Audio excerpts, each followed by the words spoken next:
What would you consider your winning moment? My winning moment? When I'm proclaimed Vice President.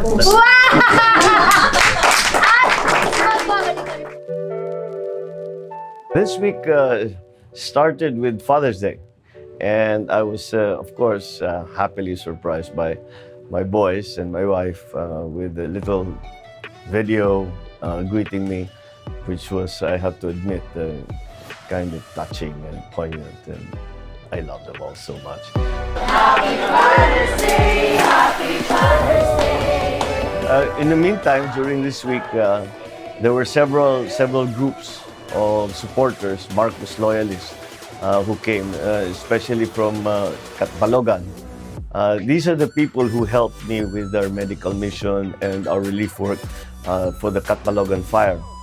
And they came, they had come here for some other purpose, and they came and gave me a Father's Day cake, which was also a very nice break in the midst of all the office work. I also had an interview together with my son Simon on Eagle Broadcasting, the Iglesia Network, and about, again, a Father's Day thing, a father-son sort of interview, which was medyo masaya. Kasi, paano ba si Sir Bongo, as a father? Cool ba siya? Medyo strict, disciplinarian taan. Sir, sir, wala sakitan, sir, ah! May warning! Natutuwa ako, tinatawanan ko si Simon. Kasi siguro, siyempre ako sanay sa ganyan. Pero siyempre, that's his first time, second time pa na siya nakaharap. Kaya nakaka-proud naman si Simon at he did very well.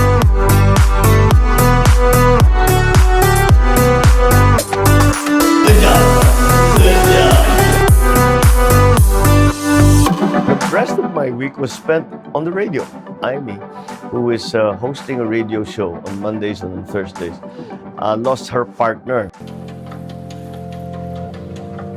So, nung Monday, ako na nga ang sumama sa kanya mag-host at wala kung ano-anong pinag-usapan namin. Sabi mo, yung ulo mo kanina, yun, yung 10,000, sabi ng NEDA. Para sila limang katao na ano bang planeta yung 10,000 para sila? Hindi ka profesor sa isang eskwelahan na sinasabi, kunwari, 10,000 pero ganun-ganun. NEDA ka eh. Kailangan lahat ng kalkulasyon is based on true and actual accurate data. Madali naman kalkulahin yan eh. Meron sa gobyerno yung tinatawag na COLA. Ang COLA is short for Cost of Living Allowance. Gamitin nila yung calculation na yun. Huwag silang gumagawa ng hypothetical dahil nami-mislead ang tao. This is not useful to be making these hypothetical remarks because we do not live in a hypothetical world. We live in the real world. Actually, first time ko ito kasama ni Gob Amy. First time ko na makapag-host ng radyo or yung maging partner sa isang co-host or whatever you call it. Usually, ako in-interview. So yun, okay lang. Madali yun, interview. Pero ikaw yung co-host, ikaw nagdadala ng programa, parang naiba talaga yung experience. So, live din tayo. Ngayon, pinapanood ng ating mga viewers all over the world sa pamamagitan ng Facebook page ni Gob Amy. I'm not convinced that I'm a good talk show host on the radio. Si Amy talagang may talent dyan. But, I did my best. And I hope that people found it interesting. Ang daldal namin, walang magawa. Parang inuuwi sa ulan, nagkakalat sa karambola. Ano ba? Iniikot niyo lang yun. Pagkatapos nung pag-co-host ko naman kay Amy doon sa kanyang programa, hinila naman ako doon sa karambola. So, sama na naman kaming dalawang magkapatid. Karapat dapat nga may isda dahil nakalagay naman yung balota sa picnic basket. Tama naman. Picnic na tayo. Sira na yung balot ba? Weatherproof naman eh. Weatherproof. Bago pa ako makulong, Mag-break muna ka. Mag-break muna ka. magpapaalam na rin ako. Maraming salamat sa magkapatid. Thank you. Magbabalik kami.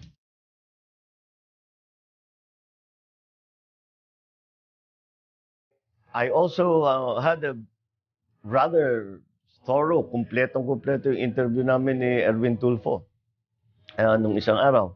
And marami kaming napag-usapan, hindi lamang yung aking protesta, kundi pati yung mga BBL, pati yung mga foreign policy sa China. 600 kilometers away. Pumunta ka sa Ilocos Norte, pag inon mo yung radyo, Chinese ang karamihan na istasyon na nakukuha mo eh. Pero na tayo kalapit, and they are a superpower, both financially, militarily, in every way. Kapitbahay natin yan eh. Pagka kapitbahay mo, hindi mo naman pwedeng labanan ng labanan. Wala mangyayari sa'yo. Dahil kailangan we have to have good relations with all our neighbors, and if possible, with all our all the members of the international community. That was enjoyable for me because I was able to express what my feelings and thoughts were on these other matters.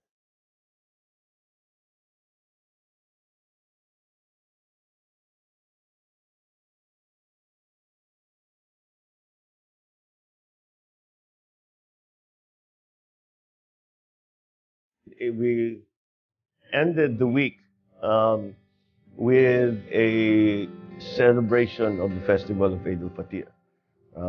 I was invited by Justice Dimapuro to come and join them. It is a great honor, of course, to be invited, especially for one who is not Muslim, to be invited to those celebrations. And I thank them very much. And it is an important day in the Muslim calendar, and I was very happy and honored to be part of it.